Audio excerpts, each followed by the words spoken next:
غزوہ تبوک کے وقت جب کہ حضور اقدس صلی اللہ علیہ وسلم نے چندہ کی تحریک فرمائی اور حضرت ابوبکر صدیق رضی اللہ تعالی عنہ کا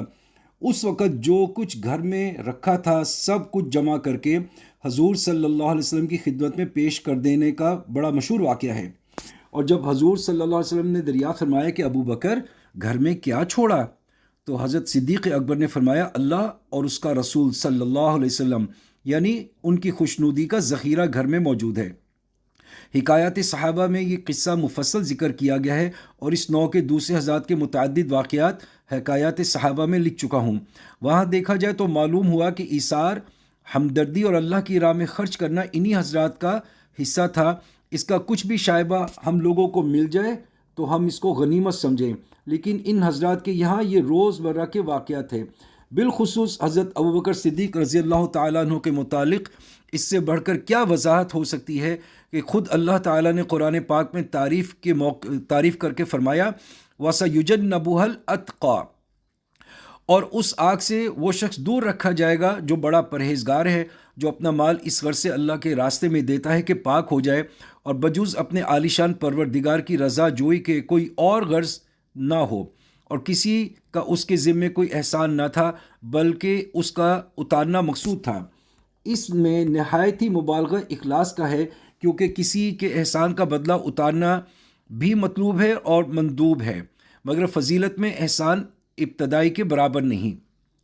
ابن جوزی رحمۃ اللہ علیہ کہتے ہیں کہ اس بات پر اتفاق ہے کہ یہ آیت شریفہ حضرت ابوبکر صدیق رضی اللہ تعالیٰ عنہ کی شان میں نازل ہوئی۔ حضرت ابو ہریرہ حضور صلی اللہ علیہ وسلم کا یہ ارشاد نقل کرتے ہیں کہ مجھے کسی کے مال نے اتنا نفع نہیں دیا جتنا ابو بکر کے مال نے دیا۔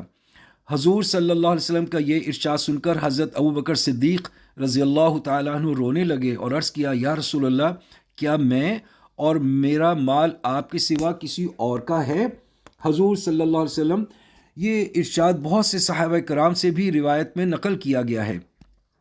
سعید بن مسیب کی روایت میں اس کے بعد یہ بھی ہے کہ حضور صلی اللہ علیہ وسلم حضرت ابوبکر صدیق کے مال میں اس طرح تصرف فرماتے تھے جس طرح اپنے مال میں فرماتے تھے۔ حضرت عروہ رحمۃ اللہ علیہ کہتے ہیں کہ جس وقت حضرت ابوبکر صدیق رضی اللہ تعالیٰ عنہ مسلمان ہوئے تو ان کے پاس 40,000 درم تھے اور وہ سب حضور صلی اللہ علیہ وسلم کے اوپر خرچ کر دیے، یعنی حضور صلی اللہ علیہ وسلم کی خوشنودی میں۔ ایک اور حدیث میں کہ اسلام لانے کے وقت 40,000 درہم تھے اور ہجرت کے وقت 5,000 رہ گئے تھے۔ یہ ساری رقم غلاموں کے آزاد کرنے میں، جن کو اسلام لانے کے جرم میں عذاب دیا جاتا تھا، اور اسلام کے دوسرے کاموں میں خرچ کیے۔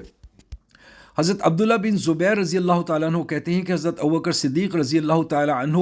ضعیف غلاموں کو خرید کر آزاد کیا کرتے تھے، اور ان کے والد ابو قحافہ رضی اللہ تعالیٰ عنہ نے فرمایا اگر تمہیں غلام ہی آزاد کرنے ہیں تو قوی قوموں کے غلام آزاد کیا کرو تاکہ وہ تمہاری مدد کر سکیں اور وقت پر کام آ سکیں۔ حضرت ابوبکر صدیق رضی اللہ تعالیٰ عنہ نے فرمایا کہ میں اپنے لیے آزاد نہیں کرتا، میں تو محض اللہ کی خوشنودی کے لیے آزاد کرتا ہوں، اور حق تعالیٰ شانہ کے ہاں ضعیف کمزور کی مدد کا جتنا اجر ہے وہ قوی کی مدد سے زیادہ ہے۔ ایک اور حدیث میں حضور صلی اللہ علیہ وسلم کا ارشاد ہے کہ کوئی شخص ایسا نہیں جس کا مجھ پر احسان ہو اور میں نے اس کے احسان کا بدلہ نہ دیا ہو، مگر ابو بکر کے احسان میرے ذمے ہے جس کا بدلہ میں نہیں دے سکا۔ حق تعالیٰ شانہ خود ہی قیامت کے دن اس کے احسان کا بدلہ عطا فرمائیں گے۔ مجھے کسی کے مال نے اتنا نفع نہیں دیا جتنا ابو بکر کے مال نے مجھے نفع دیا۔